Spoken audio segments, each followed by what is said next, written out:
កម្មករសំណងផ្ញើខ្លួនដីក្រុងភ្នំពេញតាមខសន្យាធ្វើការបានប្រាំងវិលវិញបែងដងជួបរឿងតូមនិញទ្រង់ពោពេញដោយក្តីឈឺផ្សាជប់រងាដណ្ដប់ផាហុំដែលតូចតន់ផ្ញើមកឲ្យខ្ញុំគ្រប់វេលាពេលនឹកដល់មុំអា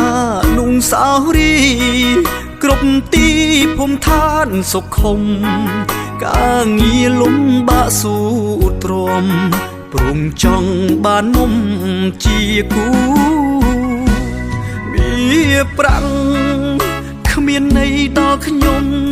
ទៀតទេខំពូពីព្រោះស្នេហ៍តោកយ៉ាងលំបាកដេច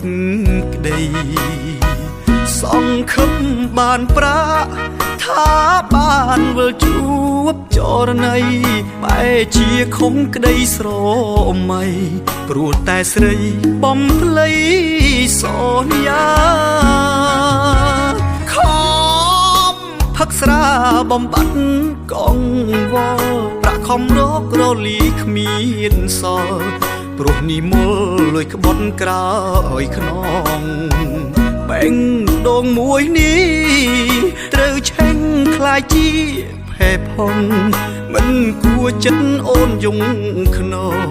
ហ៊ានក្បត់ចិត្តបងទាំងរស់